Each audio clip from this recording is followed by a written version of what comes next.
You're listening to Rabbi Aryeh Wolbe of Torch in Houston, Texas.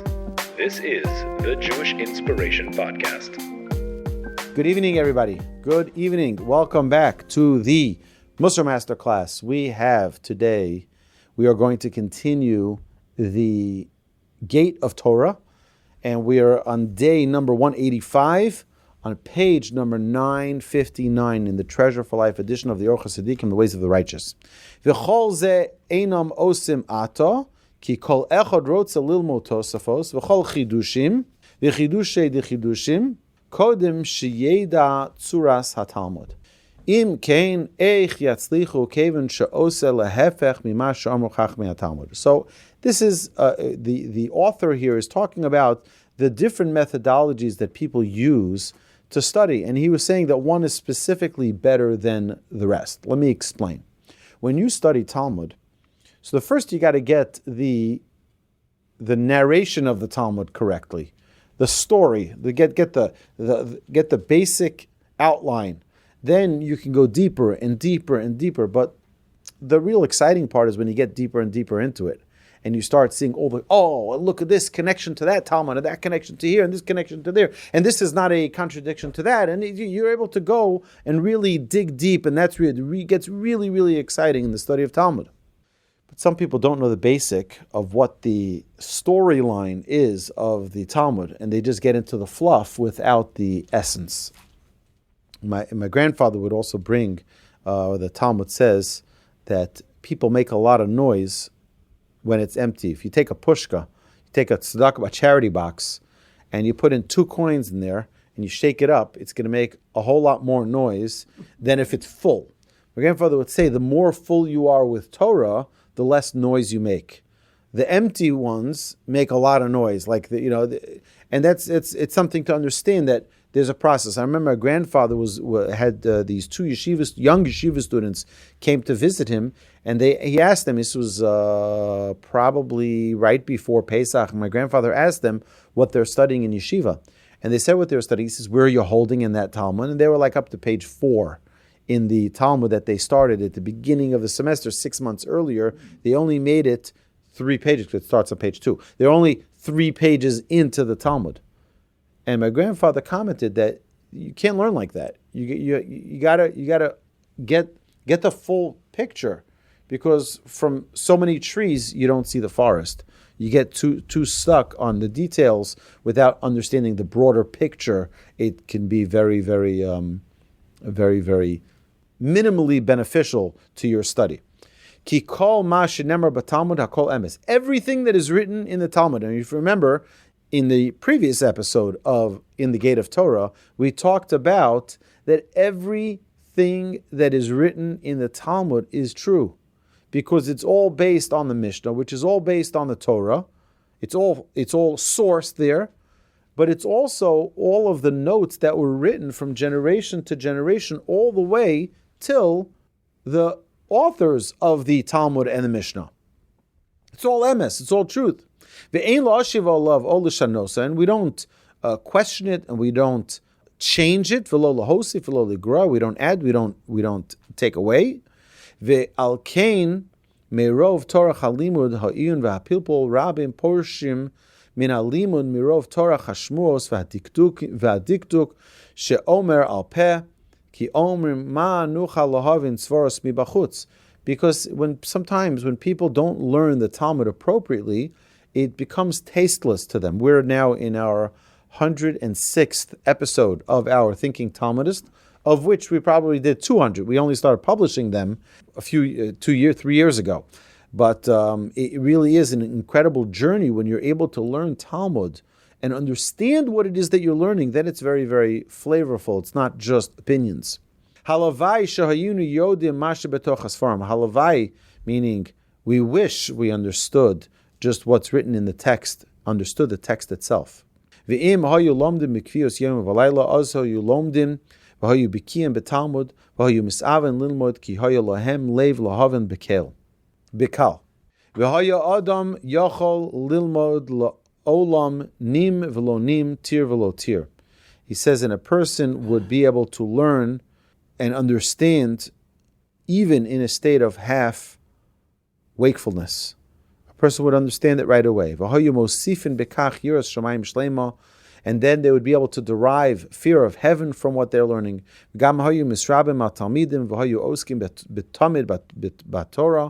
Aval ato mirov Torah hashmuos naases hahalacha alehem kemasa kaved v'lo yuchlu od lahabit ba. Umitoch kach oskim b'shigaon ubeleitzonus umebalbelim umevatlim v'oskim b'mini tachbolos ve'ein lahem yira shamayim. See, he says, if you don't learn the Talmud properly, it's very difficult to benefit from it.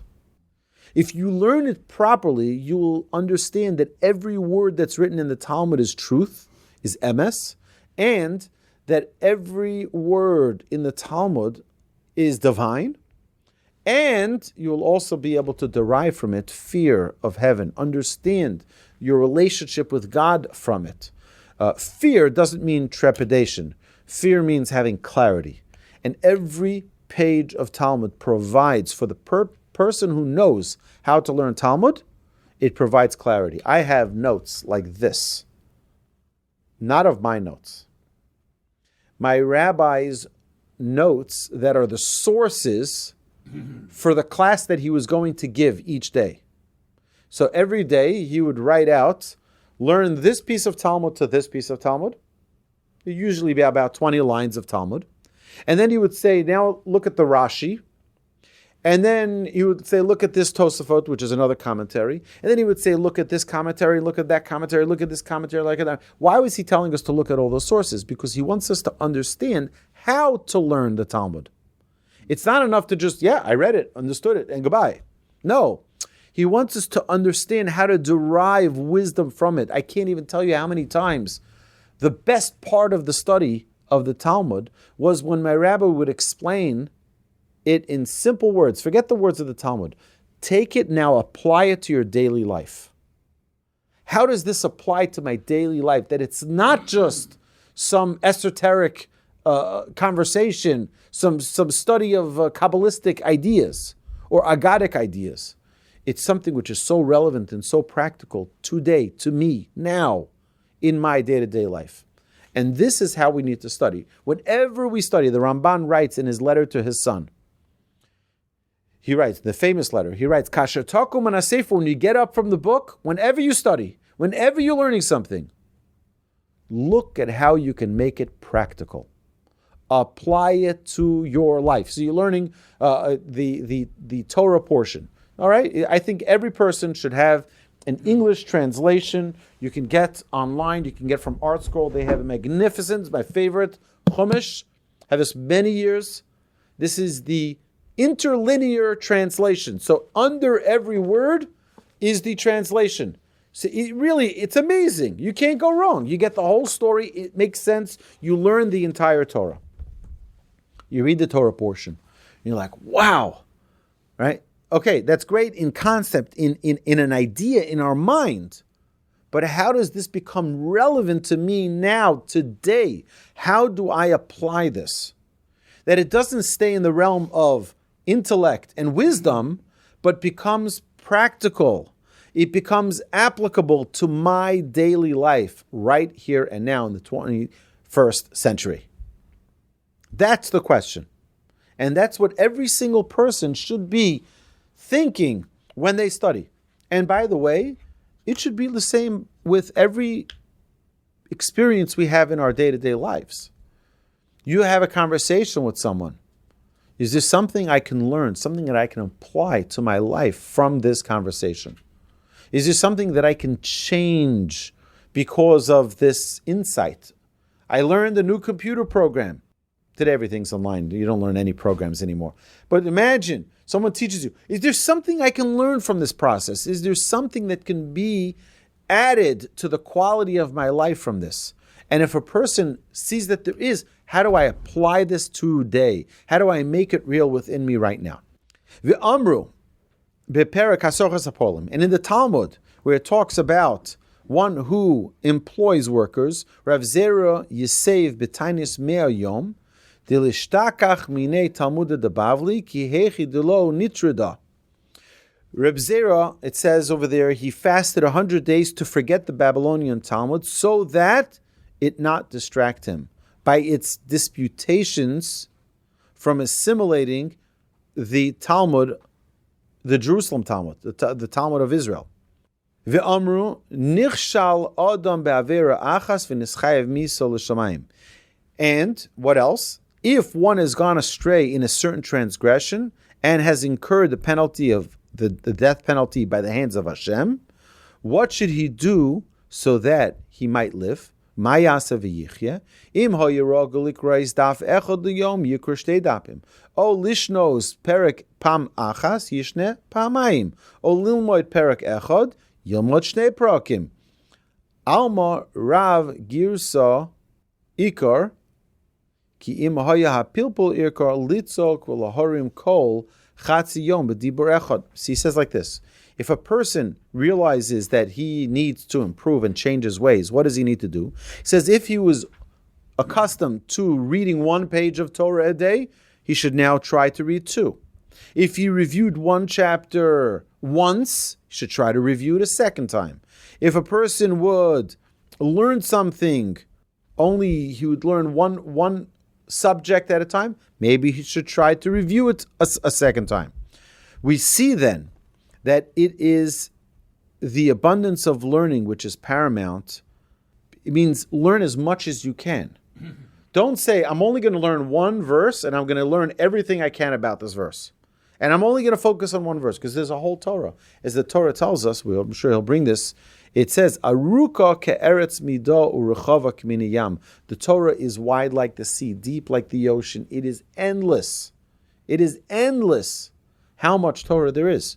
So we have to do as much as we can to acquire as much of the Torah as possible. Because he says that a person, if debate were the important thing, meaning only focusing on one topic and just debating it to death, he says then shouting and raising his voice half the day on 1 point, then it should have stated that if he was accustomed, page 962, that if he's accustomed to asking 1 question, now he should ask 2 questions. Which, by the way, there's a story told about the Gaon of Vilna. The Gaon of Vilna, we know, was a child prodigy. He was a brilliant child and adult. You say he finished the entire Torah when he was 5 years old, and the Talmud when he was 8 years old, and he's like delving into the deepest of Jewish wisdom at a very, very, very young age. So when he was very, very young, like a young child, he was learning the commentaries on the Talmud, and he saw the letters Vav Kuf Kuf, which is an abbreviation, which he thought means V'kuf Kushios. There are 100 questions to this, but really it means V'ktas Kasha. It's a little difficult. It's not. There's a little difficulty with this explanation, but it's not. Don't break your. It's not a big deal. Kind of statement, which sometimes the Talmud will say, not the Talmud, but the commentaries of the Talmud will say at the end of a whole conversation, Vav Kuf Kuf, which means V'ktas Kasha. You can move on. You don't have to dwell on this too much. He thought it meant there's 100 questions on this. So he came up with 100 questions. The young Gaon of Vilna. And then someone said, no, that's not what it means. It means that it's not so difficult. You don't have to belabor this. So he says, 1 second, but I had 100 questions. I have to find 100 answers now. So he had to think through 100 answers to the 100 questions that he came up with on that topic. But for us ordinary people, the Torah doesn't say, and the Talmud doesn't say, if you asked 1 question on the verse, ask 2 questions. No, it doesn't say that. It says quantity is of essence. In Torah study, it's quantity that's of essence, not per se the quality. What does that mean? Spend the time learning. Spend the time reviewing. It's about the effort in learning. It's not about how well you know it. And we know this, we say in the introduction to the Talmud. In the introduction to the Talmud, actually this is in the conclusion of the Talmud, when we finish learning every day. So it says as follows: She'anu mashkimim vehem mashkimim. We arise early to learn Torah, vehem mashkimim, and the people of the world arise early to get their job, to follow their pursuits of their career, or whatever it may be. We wake up for Torah, they wake up for other things. We toil and they toil. We toil in Torah study and receive reward. They toil and do not receive reward. This is a big question that's asked. What do you mean we toil and they toil? When I hire a plumber, he toils and he gets paid. What are you telling me he doesn't get paid? What are you talking about? Of course he gets paid. That's not true. It's true he gets paid, but he only gets paid if he does the job that I hired him for. So, for example, if you have a leaky sink, Lauren, you call your plumber, and your plumber comes and he's sitting under that sink. And he says, I think I figured it out. I know why it's leaking. I need to get a part from Home Depot. He goes to Home Depot, comes back. He tries to replace the part. He says it wasn't the right size. He goes back, comes back. It takes him a whole day. By the time the day is over, he tells you, I'm sorry, I don't know what the problem is. I tried everything. It's still leaking, I know. But here's your bill. What, are you going to pay him? Are you going to pay him? Of course you're not going to pay him. I didn't ask you to work hard. I asked you to fix it. I asked for a final product. But what happens if someone sits to learn Torah? All right, David? You sit to learn Torah. You set out to understand the whole Torah portion. And you're sitting there for 3, 4, 5, 6, 7 hours. And by the time you're done, you're like, I didn't understand a word. I kept trying and trying and trying. I don't get any word. I didn't get a word done. I didn't understand the word. Is God going to reward you? Yes. Because that's the difference between Judaism and the nations of the world. In Judaism, it's all about the effort. It's not about the results. The Mishnah tells us in Ethics of Our Fathers, Lo alecha hamalacha ligmor. It's not your job to attain perfection. But it is not your freedom to not pursue it. You got to pursue perfection, but you don't need to attain the perfection. Pursue it. Go for it as much as you can. But don't think that if you don't attain perfection, that you didn't do your job right. You absolutely did your job right. Rabbi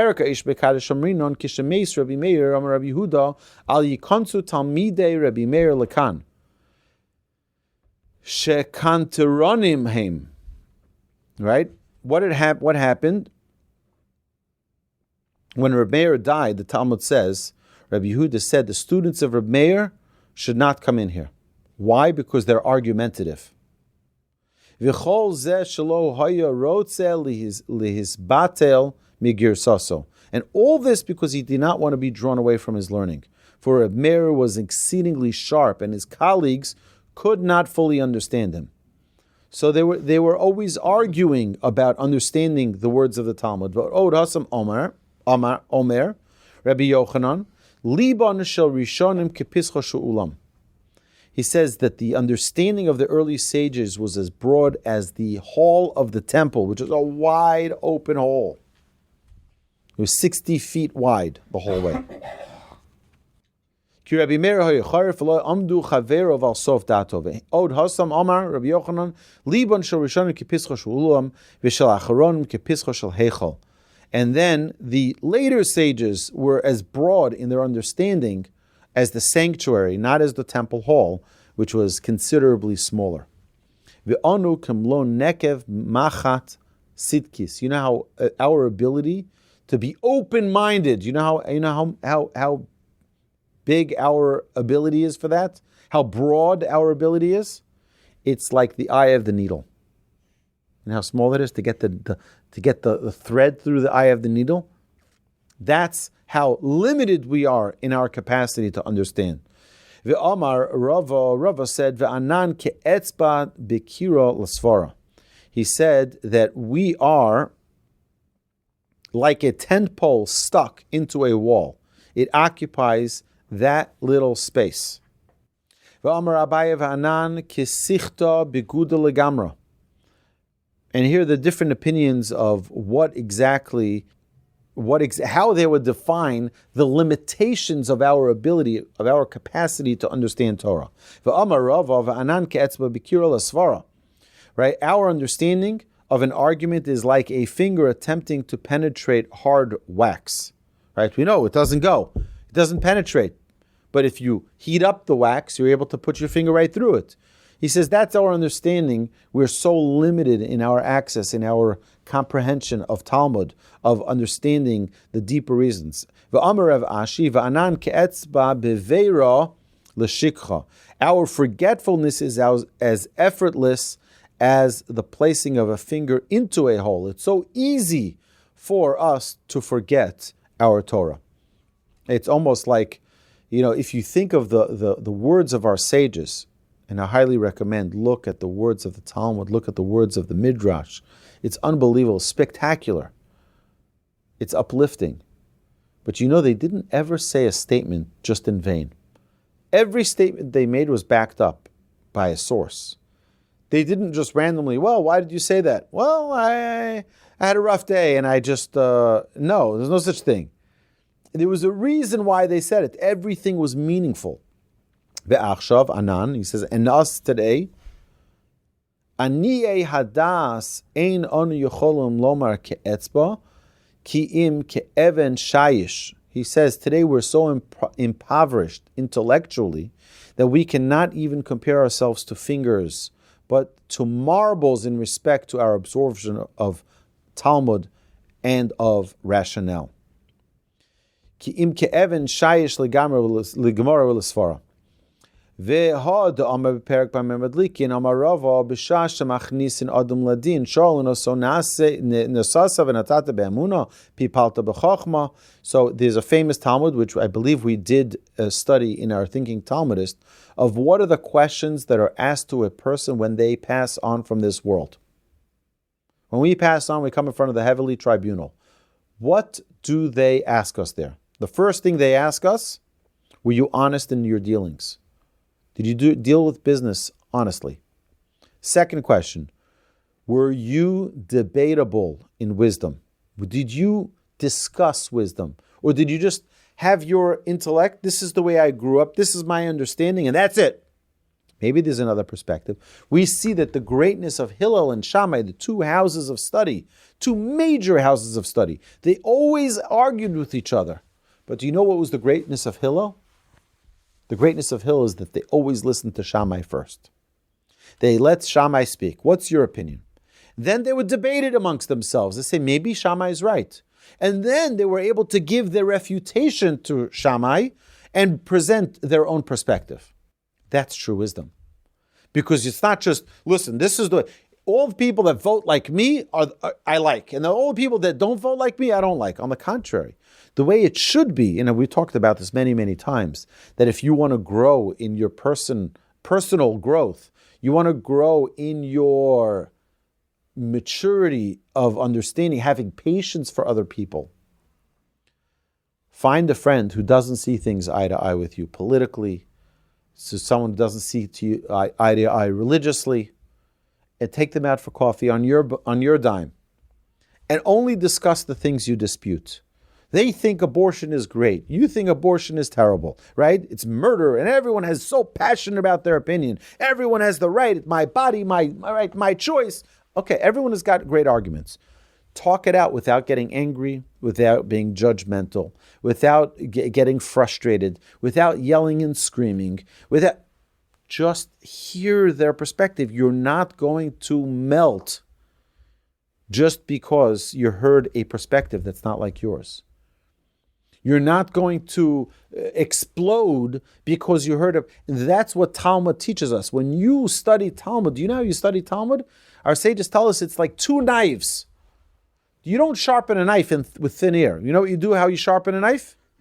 You take another knife and then you sharpen them one against the other. And what happens? They both become sharper. When you study Torah, you don't take two parallel lines to infinity and never cross each other. You try to find someone who doesn't see it like you, and you're going to constantly be crossing lines. And he sees it one way, I see it another way. Now let's figure out. Let's argue it out.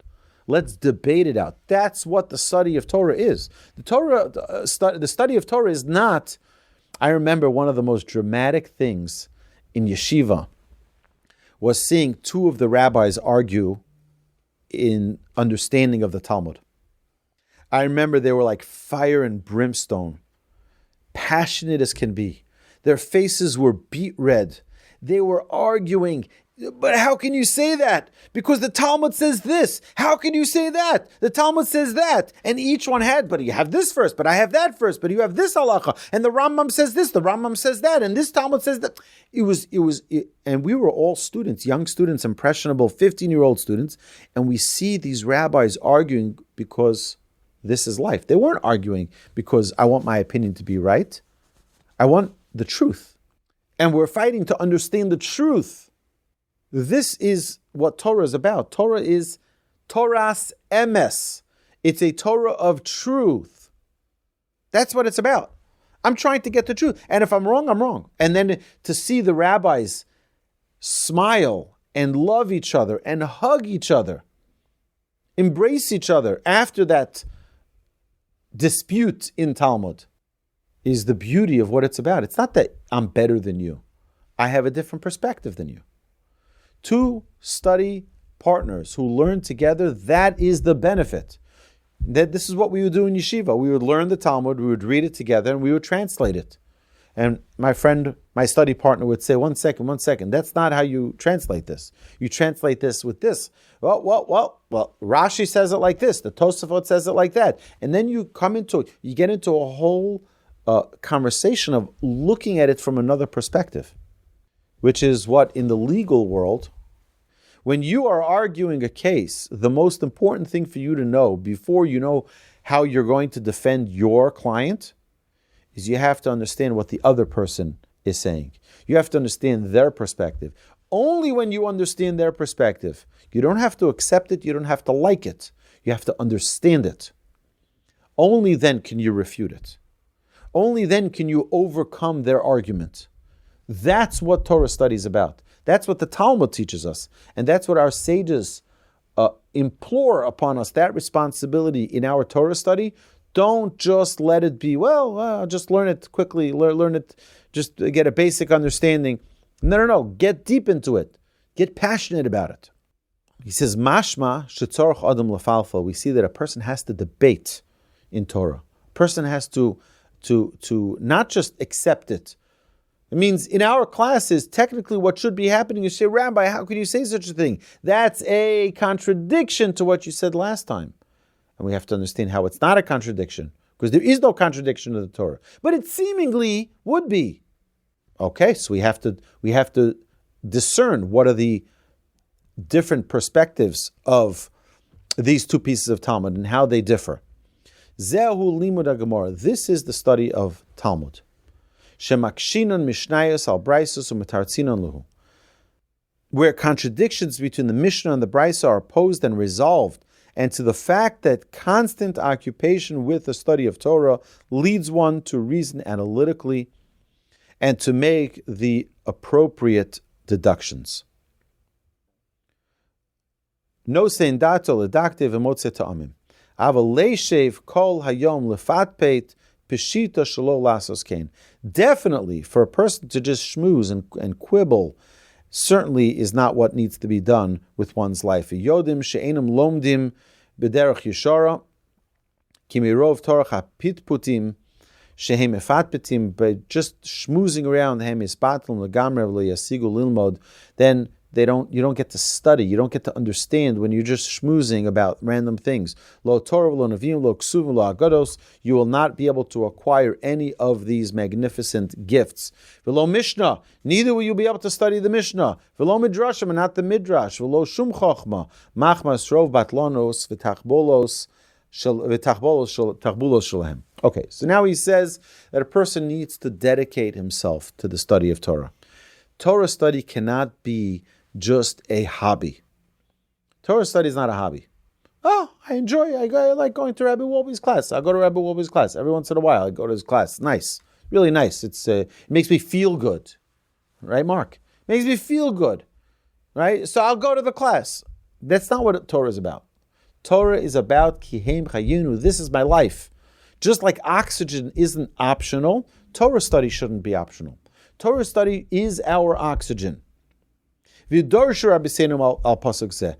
our sages explain the following verse in Proverbs: Al sdei ish otzel avarti, ve'al kerem odom chasar leiv, v'hine ola kulo kimshonim, kosui ponov charulim v'geder avonov nehersa. The verse is as follows: I walked by the field of a lazy man, and by the vineyard of a man, and I passed by the vineyard of a man void of understanding, and behold, it was all grown over with thorns, its face was covered with nettles, and its stone wall was broken down. Mi she'eno machzir talmudo mitchilo mishakeach rashi prakim. He says, one who does not review his Torah study, at first he forgets general structures. Sof machlif divrei chachamim, then he distorts the words of the sages. Sof she'omer al tamei tohar v'al tohar tamei, and then at the end of it all, he confuses that which is pure with something which is impure, something which is holy with something which is unholy.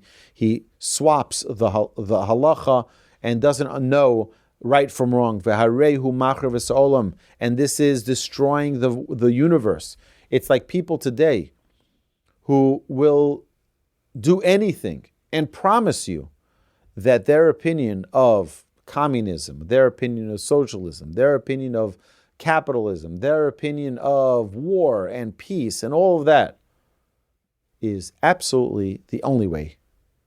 That's the right. And people murder is great. Murder is righteous. There are people who think that today, and they're convinced by it.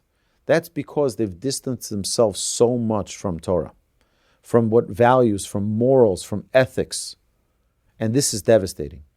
Alma, we see mi she'eno chozer lo yuchal lahoros kadin. Anybody who does not review halacha cannot provide halachic rulings. He will end up making a mistake in most of his halachic consult. And we say, Rabbi Yishmael says, come and see how difficult the day of judgment will be. And we say from Rabbi Yishmael,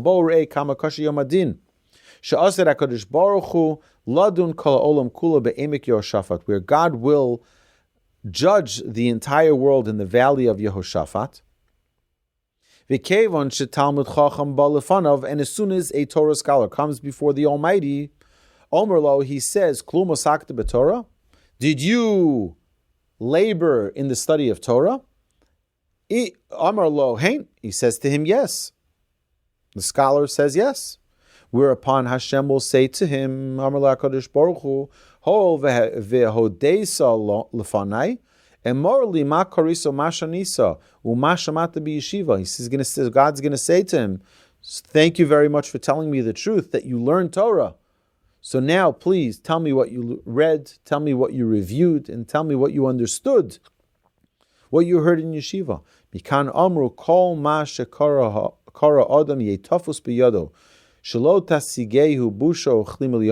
now the author concludes this chapter by saying, bringing the midrash from this verse in Proverbs 10:1. The midrash over there says a very important thing. He says, don't let yourself be caught with embarrassment, with shame in the day of judgment. Why? What happens on the day of judgment? God can ask you, did you learn? You say, yeah, I learned a lot, and I reviewed, and I did this, and I did that, and I accomplished so much in my Torah study. Okay, teach it to me. And what happens if a person doesn't know it? He learned it, but he didn't review it. He didn't own it. You see, learning is one thing. Reviewing it is another thing, but then to own it and making it yours is a whole nother level. And I need to tell you, this is not something it's not a simple task that the author here is encouraging us to do in our Torah study. It's not easy. It's always more exciting to look at the new page of Talmud than to review the last one. But where do you get the most benefit? When you review. You review it again and review it again and review it again and again and again. Then it becomes yours. I remember one of my rabbis once said, he said, and by the way, you can do this in the Torah as well. Take a portion of the Torah. It could be your bar mitzvah portion or bat mitzvah portion. But take any portion of the Torah and say, you know what? I'm going to learn this. I'm going to read it. I'm going to translate it. I'm going to read as many commentaries about it as possible. I'm going to become a master in this one portion of the Torah. My rabbi back then was telling us about Talmud.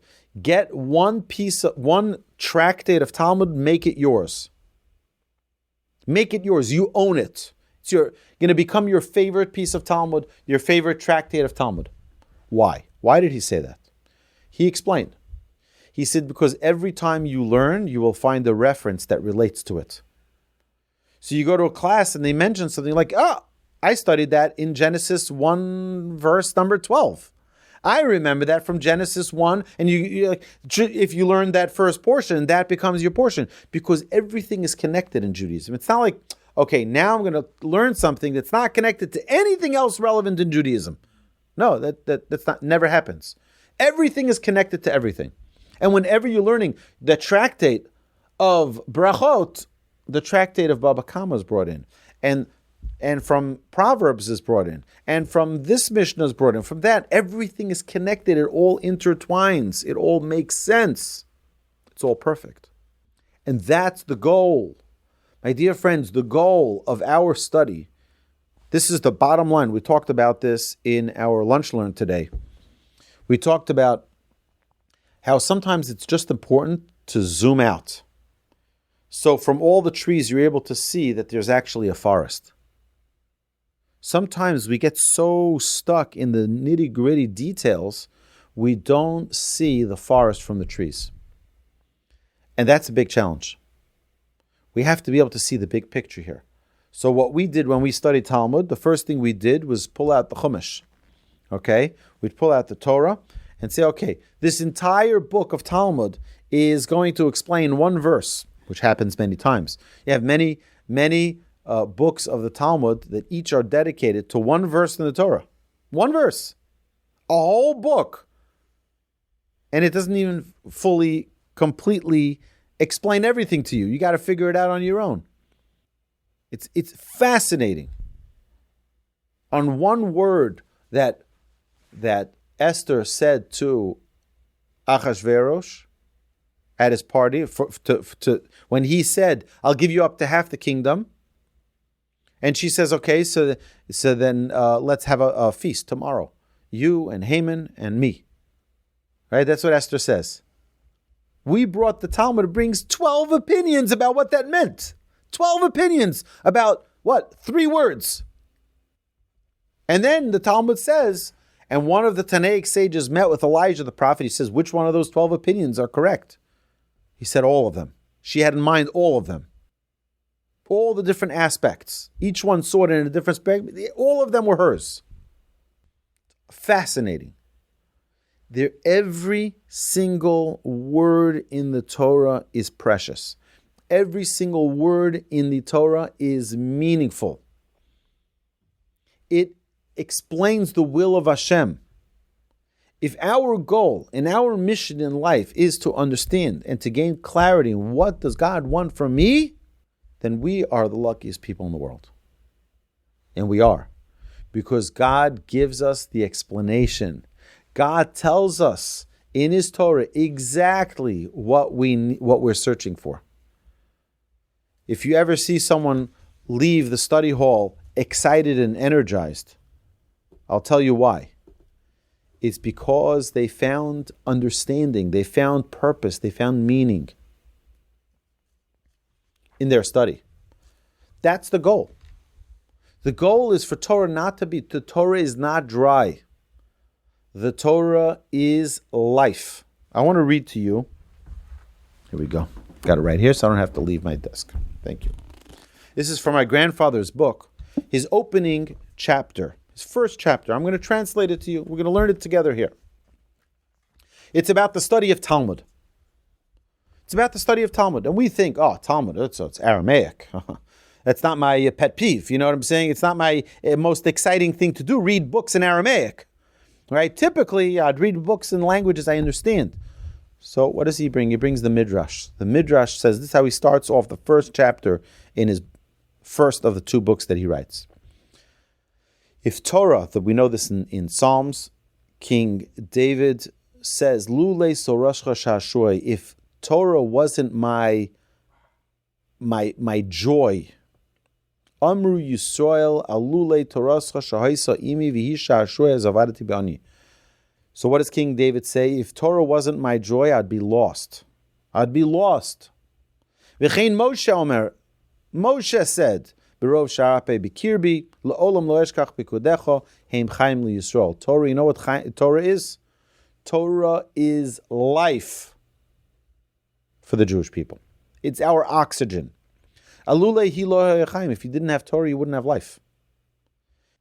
And this is what it says, Ki hi chayecha. This is your life, referring to the Torah, and as well it says, Ki motzai matzah chaim. So whoever finds me found life, referring to the Torah. See, my grandfather here explains, Torah einena kishar hamiktzos. Torah is not like any other trait. It's not like any other subject. Who decides to become a mathematician, a scientist, a lawyer, a doctor? People who have tendencies towards that. They have tendencies. They have certain, this guy's a numbers guy. He's going to work in the stock market. He understands finance. People are attracted to the things that they have tendencies towards. Torah, however, alulehi lo echaim. It's not another subject that we study in school. It's life. For us, Jews, Torah is life. We say this every single evening in our prayer. Ki heim chayenu v'orech yomenu. It's actually our life. When a person, heaven forbid, distances himself from Torah, I can show you 100 cases where someone says, you know what, it's just not, I'm taking a break. Taking a break. What happens? Their quality of life goes down. Their fulfillment goes down. It's life. For us, as Jewish people, the Torah is not a subject. The Torah is life. Tzeirei Yisrael shezachu lilmod Torah, the youngsters of Israel who merit to study Torah, ein lahem lahashtis es limudum al chishkom Torah, should not base their study on their desire for Torah, ella ala hechrech Torah, but rather on the obligation to Torah. What's the difference between studying Torah by obligation or by desire? What's the difference between obligation and desire? You see, desire, and my grandfather is going to explain this in a few minutes. Desire is an emotion. Obligation is logic. You've got to do it. So what's if you're not in the mood? You've got to do it. What happens if you do it because you enjoy it? It's just fun. I like it.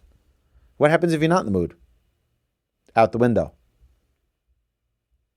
Right? You understand? That's the difference between emotion and logic. Now, I'll give you an example. What's a better thing for a person to fall in love with? A spouse because he's just attracted and infatuated by her looks, her personality, and I know she has terrible traits, but I'm just so obsessed with her. Or I know she's the right thing, and the love will grow. I know she's the right thing. I know she's everything I'm looking for. I don't feel the emotion per se, but I know she's the right thing for me. One is intellect, that won't break. One is emotion, most likely will break. Because you don't always have that emotion. Our emotions come and go. Our intellect is solid. I know this is right, so I'm going to do it. I know this is wrong, I'm not going to do it. But if it's emotion, it can sway, it can get pulled. I say emotions like bubble gum. pull it this direction, it goes. That direction, it goes. It pulls in all directions. That's emotions. You pull it in every way. Yeah, I don't want to go there, but my friend said I should go, so I'm going to go. Why not? I don't want to be, right? But if someone is using their intellect, it's the wrong thing, I'm not going to do it. So now we understand something very important. You see, the more we exercise our intellect, the more we'll make the right decisions. When we know it's right, we're going to do it. We know it's wrong, we're not going to do it. Because I trained myself in my study of Torah based on my intellect, not my emotion. Emotions are very powerful. In fact, emotions are one of the most powerful things we have. But if we allow ourselves to be controlled by our emotions, we're in deep trouble. Because then one person can tell you this, oh, I guess so. And another person tells you that, oh, I guess so. And then you're pulling you to all directions and your emotion gets pulled all over the place. And that's very dangerous. But Doros Kedumim, Yada Kol Yehudi Ki Alula Hi Chaim. In previous generations, Jews knew that without Torah, it wasn't life. Vikulam Lamduim, everyone learned Torah. Everyone was involved. Everyone was part of a Jewish community. B'Doreinu Anu, however, in our generation, our modern day generation, Rak Metei Mispar Yodim Mechiyuv Vehechrech Limud Torah. Very few people know and understand their obligation to study of Torah. What does it mean, an obligation? That means if you want to, I'll give you an example. Think of your neshama as a Tesla car. Is it a recommendation or an obligation for you to plug that thing in order to recharge your battery? Is it a recommendation? It's not a recommendation. Once you run out of power, you're done. Right? Well, who's Elon Musk to tell me what to do with my car? Well, it's just not going to move. Okay? Our soul is the same thing. If we don't charge that soul with Torah, it's going to spiritually die. The atrophy of that soul is real. That's what is being said here. You want to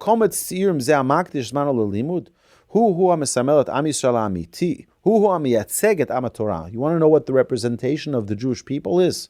It's those who study the Torah, who understand what Hashem has prescribed for this world. And these are young yeshiva students who are studying Torah. They understand and they're learning the word of Hashem. And by the way, it's not theirs. It doesn't belong to them.